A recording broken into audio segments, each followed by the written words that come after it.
So good morning dear students, welcome back in HWA current affairs classes. आज हम लोग current affairs की series में पढ़ने वाले हैं 30 नवंबर से रिलेटेड करंट अफेयर। जो बच्चे वीडियो में फर्स्ट टाइम देख रहे हैं लास्ट तक ज़रूर देखिएगा, क्योंकि लास्ट में मैं आपको प्रीवियस डे का रिवीजन भी करवाने वाला हूं। तो चलिए बिना किसी टाइम वेस्ट के शुरू करते हैं अपना आज का ये मोस्ट इंपॉर्टेंट सेशन 30 नवंबर इंपॉर्टेंट करंट अफेयर्स। पहला क्वेश्चन है, हाल ही में 55वें IFFI में गोल्डन पीकॉक अवार्ड किसे मिला? तो अभी जान लेते हैं। देखिए 55वां IFFI, इसे बोलते हैं भारतीय अंतर्राष्ट्रीय फिल्म महोत्सव। इसका इस बार 55वां संस्करण था। ये 20 से 28 नवंबर के मध्य गोवा में आयोजित होगा। अब बात करते हैं गोल्डन पीकॉक अवार्ड, तो ये मिला है टॉक्सिक मूवी को। टॉक्सिक मूवी के बारे में जान लेते हैं। तो ये देखिए, लिथुआनिया देश की मूवी है और इसके डायरेक्टर हैं सोले ब्लीवेट। ये आप लोग याद रखिएगा। सेकेंड नंबर के क्वेश्चन पे चलते हैं। ये मैंने कल भी डिस्कस किया था बच्चों के साथ। हाल ही में एडीबी के 11वें अध्यक्ष कौन बने हैं? एडीबी की फुल फॉर्म होती है एशियन डेवलपमेंट बैंक। तो अभी 11वें अध्यक्ष बन चुके हैं मसातो कांडा। एडीबी के विषय में चलिए जान लेते हैं। एडीबी की फुल फॉर्म होती है एशियन डेवलपमेंट बैंक। इसकी स्थापना हुई थी 1966 में। हेडक्वार्टर की बात करें तो हेडक्वार्टर है मनीला, फिलीपींस में। मेंबर कंट्रीज टोटल कितनी है एडीबी में? तो ये 69 है। 69th अभी जो मेंबर है वो है इजराइल। अब हम चलते हैं थर्ड क्वेश्चन की तरफ। अपना थर्ड क्वेश्चन है, पीएम नरेंद्र मोदी कहां पर राइजिंग राजस्थान ग्लोबल समिट का उद्घाटन करेंगे? तो अभी हमारे जो प्रधानमंत्री जी नरेंद्र मोदी हैं वो राइजिंग राजस्थान ग्लोबल समिट का उद्घाटन करेंगे जयपुर में। तो देखिए, ये उद्घाटन 9 दिसंबर 2024 को जयपुर में होने वाला है। अब हम बात करते हैं इस कार्यक्रम में। देखिए, खनन, शिक्षा, नवीकरणीय ऊर्जा जैसे क्षेत्रों में निवेश बढ़ाने पर ध्यान केंद्रित किया जाएगा। ये आप लोग याद रखिएगा।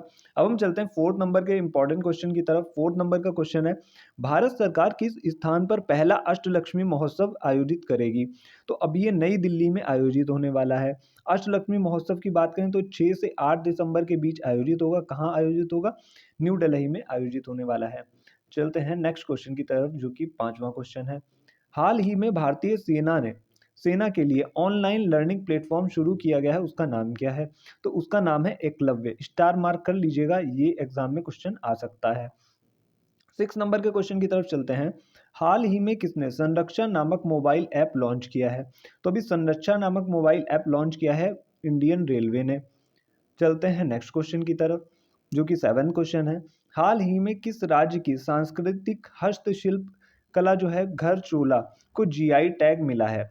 तो ये गुजरात की है जो हस्तशिल्प कला है, जिसका नाम है घर चोला। बात करते हैं गुजरात की, तो गुजरात की कैपिटल है गांधीनगर। यहाँ के जो चीफ मिनिस्टर हैं वो हैं भूपेंद्र भाई पटेल। गवर्नर की बात करें तो गवर्नर हैं आचार्य देवव्रत। अब हम चलते हैं नेक्स्ट पेज की तरफ। तो अब हम लोग आ चुके हैं नेक्स्ट पेज पे। आठवां क्वेश्चन है, हाल ही में चर्चा में रहा NH-28 मिशन का संबंध किससे है? तो NH-28 मिशन का संबंध है ब्लू ओरिजिन कंपनी, जो कि जेफ बेजोस की है। अब आप लोग को NS की फुल फॉर्म पता होनी चाहिए। NS की फुल फॉर्म है न्यू शेफर्ड। ये एक अंतरिक्ष कार्यक्रम है जिसमें जो पर्यटक होते हैं उनको अंतरिक्ष की सैर करा के वापस लाया जाता है। इस मिशन में 6 पर्यटक अंतरिक्ष जाकर वापस आने वाले हैं। तो जैसे एलॉन मस्क की कंपनी है स्टारलिंक, तो इनके प्रोजेक्ट्स जैसे लॉन्च होते हैं, वैसे ही जेफ बेजोस की जो कंपनी है ब्लू ओरिजिन, उसने NH-28 मिशन को लॉन्च किया है। 9 नंबर का क्वेश्चन है, हाल ही में प्रारंभ अंतर्राष्ट्रीय गीता महोत्सव 2024 का भागीदार देश कौन बना है? मोस्ट इंपॉर्टेंट क्वेश्चन है, हर बार एग्जाम में देखने को आपको मिल जाता है। तो इस बार जो भागीदार देश है वो बना है तंजानिया। और इस बार अंतर्राष्ट्रीय गीता महोत्सव 2024 का ये संस्करण नवा संस्करण था। 28 नवंबर से 15 दिसंबर के मध्य कुरुक्षेत्र हरियाणा में इसका आयोजन होगा। भागीदार राज्य की बात करें तो ये उड़ीसा है। और शुभारंभ किसने किया? तो नायब सिंह सैनी, जो कि हरियाणा के मुख्यमंत्री हैं, इन्होंने इसका उद्घाटन किया है। अब हम बात करते हैं नेक्स्ट क्वेश्चन की।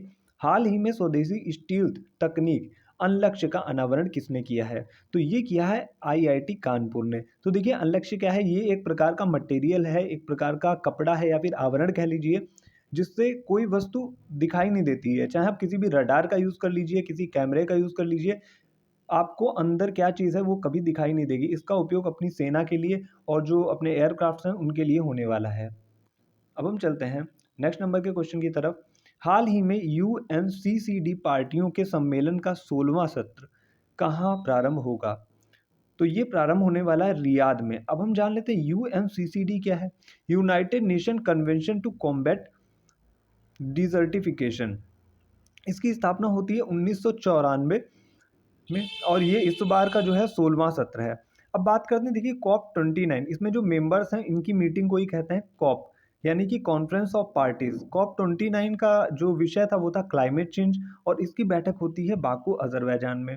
और आपसे पूछ लिया जाता है, अगर कॉप 16 पूछे और क्वेश्चन में पूछता है कि जैव विविधता वाली बैठक कहाँ हुई, तो ये हुई है कोलंबिया में।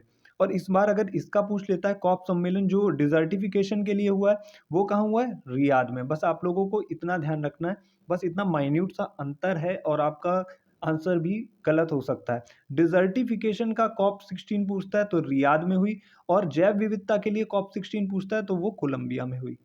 चलते हैं 12th नंबर के क्वेश्चन की तरफ। हाल ही में मी गोंग महोत्सव 2024 कहाँ प्रारंभ हुआ? तो मी गोंग महोत्सव जो है वो अभी मेघालय में प्रारंभ हुआ है। अब हम चलते हैं जो आज का लास्ट क्वेश्चन है उस पे। वर्ष 2024 में के एक सीजन में 2 ग्रैंड स्लैम, एटीपी फाइनल खिताब तथा डेविस कप जीतने वाले दुनिया के पहले खिलाड़ी बने हैं। तो ये जैनिक सिनर हैं जो कि इटली के रहने वाले हैं। ये अभी दुनिया के पहले खिलाड़ी बन चुके हैं। इससे पहले कोई भी ये कारनामा नहीं कर पाया था। 2 ग्रैंड स्लैम की बात करें तो देखिए यूएस ओपन इन्होंने जीता, ऑस्ट्रेलियन ओपन इन्होंने जीता, एटीपी फाइनल्स जेनिक सिनर नहीं जीता, डेविस कप भी जेनिक सिनर नहीं जीता। और ये सब एक वर्ष की बात है। और वर्ल्ड में टॉप रैंकिंग पे भी जेनिक सिनर है। ये रिकॉर्ड इनके नाम दर्ज हो चुका है। आज की करंट की क्लास यहीं पे समाप्त होती है। अब हम चलते हैं रिवीजन की तरफ। जिन बच्चों ने प्रीवियस क्लास नहीं ली थी तो वो भी एक बार देख लेंगे, और जो बच्चे देख चुके हैं उनका रिवीजन हो जाएगा। तो चलिए रिवीजन कर लेते हैं 29 नवंबर की करंट अफेयर्स का। हाल ही में नेटवर्थ रेडीनेस इंडेक्स में भारत किस स्थान पर रहा? तो इसमें भारत रहा है 49वें स्थान पे। बात करते हैं सेकंड क्वेश्चन की। सेकंड क्वेश्चन है 10वां अंतर्राष्ट्रीय विज्ञान महोत्सव 2024 कहाँ आयोजित किया जाएगा? तो ये आईआईटी गुवाहाटी में आयोजित किया जाएगा।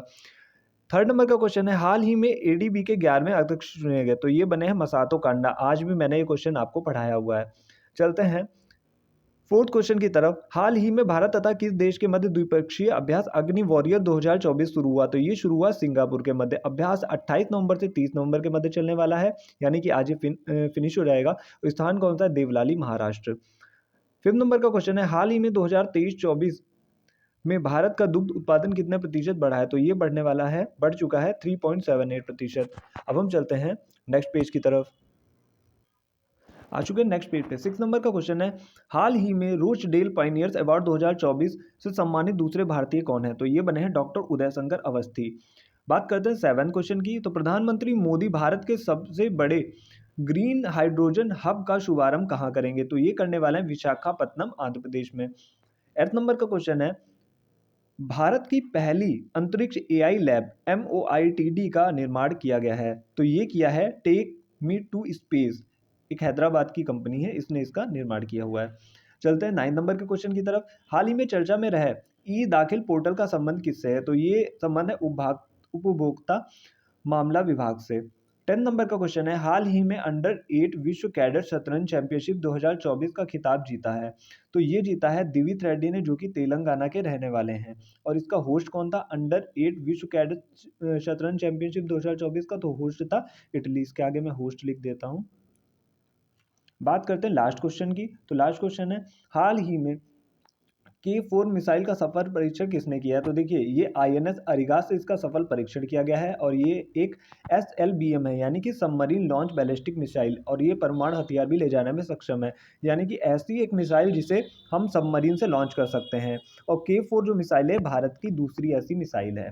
तो आज के लिए देखिए इतना ही। करंट अफेयर भी आपका हो गया, और उसमें मैंने प्रीवियस डे का रिवीजन भी कर दिया। ज़्यादा से ज़्यादा शेयर करिएगा, क्योंकि काफ़ी कम टाइम में मैंने आपको करंट भी पढ़ाई, रिवीजन भी कराया। और जो भी बच्चे देख रहे हैं, अगर कुछ कमी लगती है या कुछ अभी ऐड ऑन करना है तो कमेंट में ज़रूर बताएं। तो आज के लिए इतना ही। चलते हैं, मिलते हैं नेक्स्ट क्लास में with an important and interesting current affairs. Thank you.